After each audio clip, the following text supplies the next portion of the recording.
नमस्कार विद्यार्थ्यांनो, सहज शिक्षण यूट्यूब चॅनलवरती पुन्हा एकदा मनपूर्वक स्वागत। आज आपण इयत्ता 8वी विषय आहे इतिहास व नागरिक शास्त्र यामधील 12वा धडा आहे स्वातंत्र्य प्राप्ती। तर या धड्याचा आपण आज संपूर्ण स्वाध्याय बघणार आहोत। विद्यार्थ्यांनो, याच्या आधीचे सुद्धा जे सर्व धडे आहेत याचे स्वाध्याय ऑलरेडी आपल्या चॅनलवरती अपलोड केलेले आहेत। त्यासाठी वेगळी प्लेलिस्ट बनवली आहे। त्या प्लेलिस्टमध्ये तुम्हाला या आधीचे सर्व स्वाध्याय बघायला मिळतील। तुम्ही जर चॅनलवरती नवीन असाल तर चॅनलला पटकन सबस्क्राईब करून खाली जो बेल आयकॉन दिला आहे याच्यावरती बटन प्रेस करा। चला आपण आपले स्वाध्यायाला सुरू करतो आणि यातील प्रश्न पहिला। दिलेल्या पर्यायांपैकी योग्य पर्याय निवडून विधाने पुन्हा लिहा। यातील पहिलं, हंगामी सरकारचे डॅश हे प्रमुख होते। त्यासाठी पर्याय दिलेला आहे अ वल्लभभाई पटेल, ब महात्मा गांधी, क पंडित जवाहरलाल नेहरू आणि ड जिजीना। तर यातला हा जो क पर्याय आहे हा योग्य पर्याय आहे। मग आपलं पूर्ण वाक्यात उत्तर बघा, हंगामी सरकारचे पंडित जवाहरलाल नेहरू हे प्रमुख होते। तर जो पर्याय आहे त्या पर्यायाला इथे मी हायलाइट करते।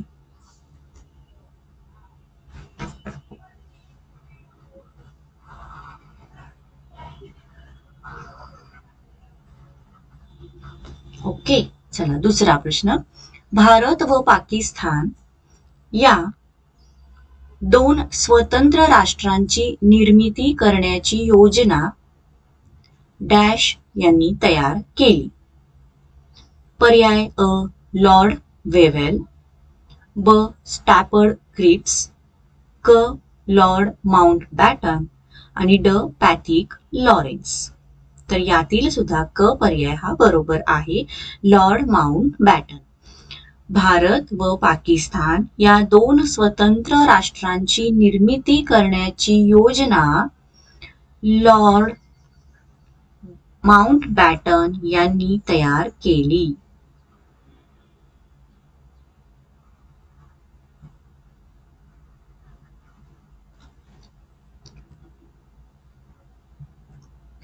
विद्यार्थ्यांनो, प्रश्न दुसरा, पुढील प्रश्नांची एका वाक्यात उत्तरे लिहा।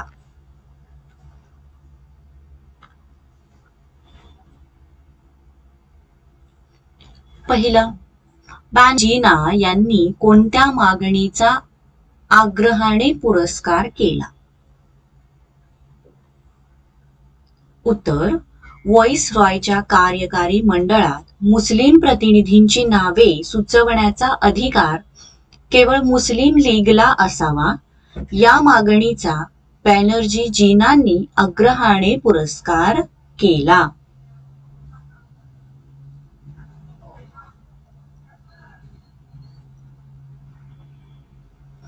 प्रश्न दुसरा, त्रिमंत्री योजनेत सहभागी मंत्र्यांची नावे लिहा। तर या योजनेत जे 3 मंत्री होती त्या 3 मंत्र्यांची नावे कोणती? उत्तर आहे पॅथिक लॉरेन्स, स्टॅफर्ड क्रिप्स आणि ए व्ही अलेक्झांडर। ही त्रिमंत्री योजनेत सहभागी मंत्र्यांची नावे आहेत।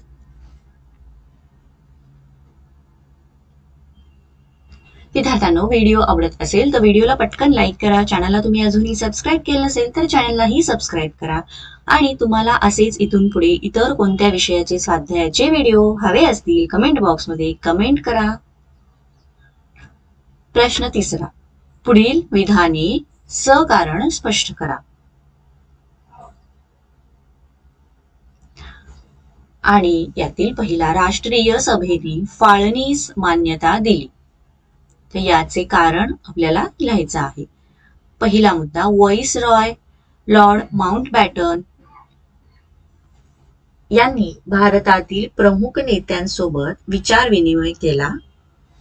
त्यानंतर भारत व पाकिस्तान या दोन स्वतंत्र राष्ट्रांची निर्मिती करण्याची योजना तयार केली। या राष्ट्रीय सभेचा या फाळणीस विरोध होता।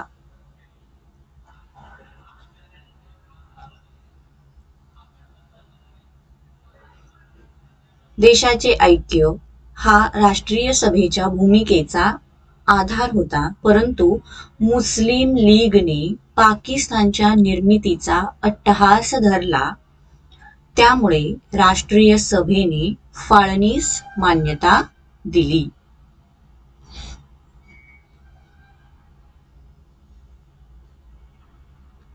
दुसरा, हंगामी सरकारचा कार्यभार सुरळीत चालू शकला नाही. तर या पाठीमागचं काय कारण आहे बघूयात. पहिला पॉइंट, देशात हिंसाचाराचा डोंब उसळला असताना व्हाईसरॉय वेव्हेल यांनी हंगामी सरकारची स्थापना केली. दुसरा, पंडित जवाहरलाल नेहरू हे या सरकारचे प्रमुख होते. तिसरा पॉइंट, हंगामी सरकारमध्ये सामील न होण्याचा निर्णय सुरुवातीच्या काळात मुस्लिम लीगने घेतला होता.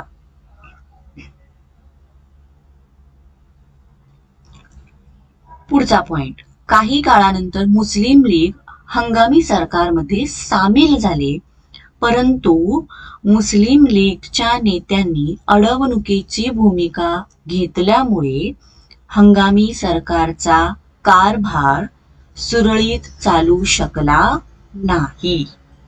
हे आहे या पाठीमागचे कारण.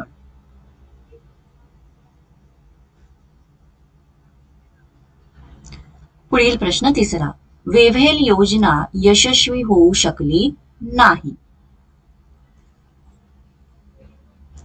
तर याचं काय कारण आहे बघा. पहिला पॉइंट, जून 1945 रोजी भारताचे व्हाईसरॉय लॉर्ड वेव्हेल यांनी एक योजना तयार केली. या योजनेत विविध तरतुदी होत्या. यात केंद्रीय व प्रांतिक विधिमंडळात मुस्लिम, दलित व अल्पसंख्याकांना योग्य ते प्रतिनिधित्व देण्यात येईल. व्हाईसरॉयच्या कार्यकारी मंडळात हिंदू व मुस्लिम सदस्यांची संख्या समान राहील, अशा काही प्रमुख तरतुदी होत्या.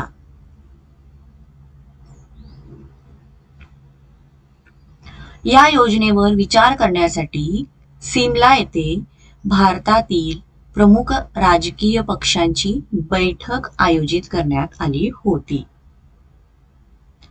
पुढचा मुद्दा, व्हाईसरॉय कार्यकारी मंडळात मुस्लिम प्रतिनिधींची नावे सुचवण्याचा अधिकार केवळ मुस्लिम लीगला असावा, असा बॅनर्जीजींनी आग्रह धरला. राष्ट्रीय सभेने त्यास विरोध केला, त्यामुळे वेव्हेल योजना यशस्वी होऊ शकली नाही.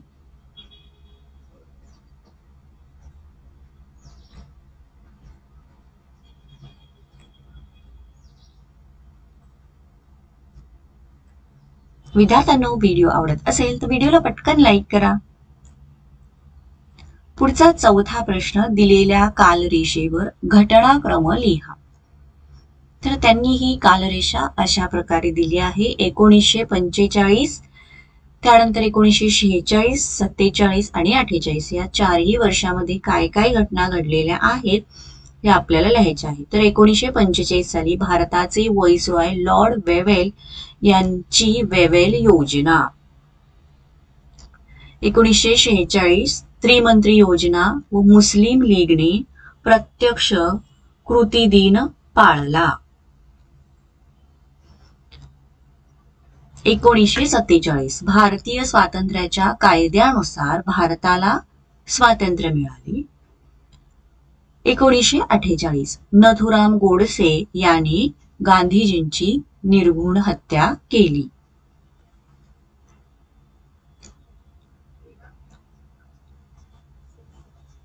ठीक आहे, तर अशा पद्धतीने आपण ही कालरेषा अगदी व्यवस्थित पूर्ण केलेली आहे. आता पुढचा प्रश्न बघूयात, 5वा. पुढील प्रश्नांची सविस्तर उत्तरे लिहा. तर यामध्ये जे प्रश्न विचारलेले असतात हे परीक्षेमध्ये 4 मार्क्सला विचारले जातात. यातील पहिला, ब्रिटिशांनी भारताला स्वातंत्र्य देण्याच्या दृष्टीने पावले का उचलली.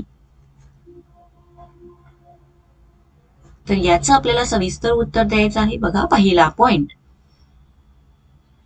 दुसऱ्या महायुद्धाच्या काळात भारतीय स्वातंत्र्य लढा व्यापक झाला होता. भारताच्या स्वातंत्र्याच्या मागणीचा जोर वाढत होता. ज्यांची गंभीर दखल घेणे आवश्यक आहे याची जाणीव ब्रिटिश राज्यकर्त्यांना झाली. त्या दृष्टीने भारताला स्वातंत्र्य देण्यासाठी ब्रिटिश सरकार विविध योजना तयार करू लागले.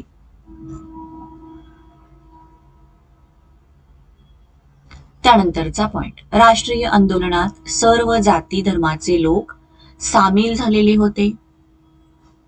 ही चळवळ कमकुवत करण्यासाठी ब्रिटिशांनी फोडा आणि राज्य करा या नीतीचा अवलंब केला. त्याचा परिणाम मुस्लिम लीगची स्थापना होण्यात झाला.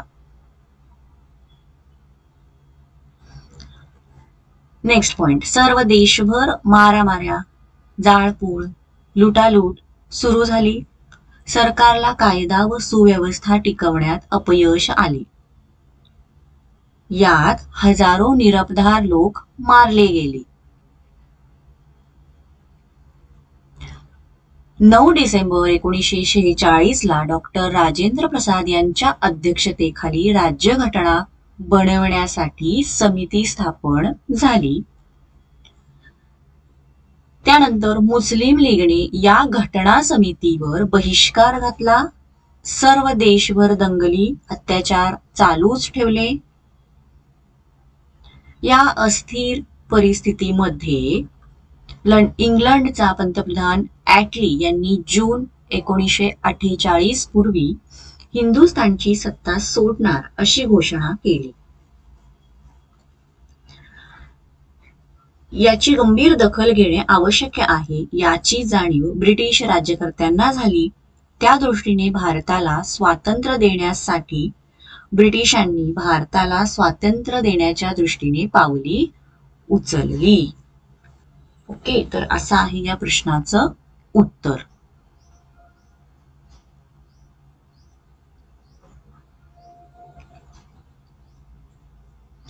दुसरा प्रश्न, माउंट बॅटन योजनेविषयी माहिती लिहा.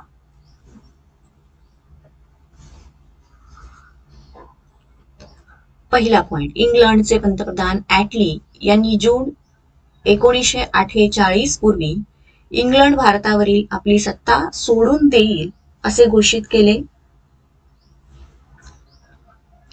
भारतातील सत्तांतराच्या पार्श्वभूमीवर लॉर्ड माउंटबॅटन यांची भारताचे व्हाईसरॉय म्हणून नियुक्ती केली गेली. लॉर्ड माउंटबॅटन यांनी भारतातील प्रमुख नेत्यांसोबत विचार विनिमय केला.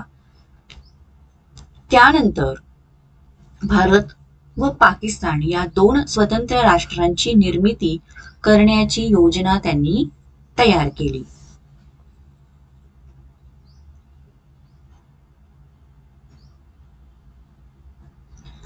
राष्ट्रीय सभेचा फाळणीस विरोध होता. देशाचे ऐक्य हा राष्ट्रीय सभेच्या भूमिकेचा मूळ आधार होता. परंतु मुस्लिम लीगने पाकिस्तानच्या निर्मितीचा अट्टहास धरला. त्यामुळे फाळणीशिवाय दुसरा पर्याय उरला नव्हता.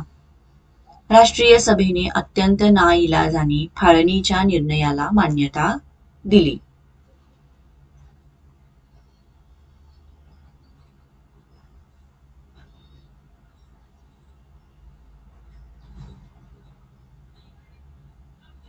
विद्यार्थ्यांनो, पुढील प्रश्न आहे तिसरा, 16 ऑगस्ट हा दिवस प्रत्यक्ष कृती दिन म्हणून पाळण्याचे मुस्लिम लीगने का जाहीर केले? त्याचे कोणते परिणाम झाले? ठीक आहे, तर चला याचं आपण आता उत्तर बघूयात. पहिला पॉइंट, त्रिमंत्री योजनेत मुस्लिम लीगने मुस्लिमांचे स्वतंत्र राज्य स्थापन करण्याची मागणी केली होती.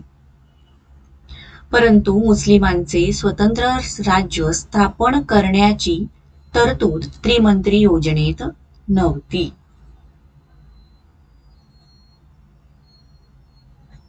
नेक्स्ट पॉइंट, पाकिस्तानची मागणी पूर्ण होत नसल्याचे पाहून मुस्लिम लीगने प्रत्यक्ष कृती करण्याचे ठरवले. त्यानुसार 16 ऑगस्ट हा दिवस प्रत्यक्ष कृती दिन म्हणून पाळण्याचे मुस्लिम लीगने जाहीर केले. नेक्स्ट पॉइंट, या दिवशी मुस्लिम लीगच्या अनुयायांनी हिंसक मार्गाचा अवलंब केला. देशामध्ये विविध ठिकाणी हिंदू मुस्लिम दंगली झाल्या. बंगाल प्रांतात निओखाली येथे भीषण कत्तली झाल्या.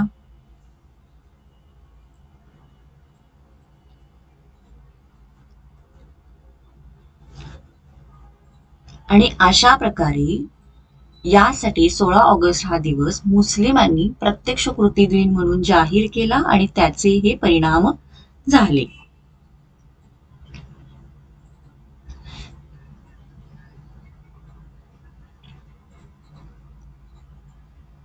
विद्यार्थ्यांनो, इथेच आपला हा स्वाध्याय संपला आहे. तुम्हाला व्हिडिओ आवडला असेल, व्हिडिओला लाईक करा.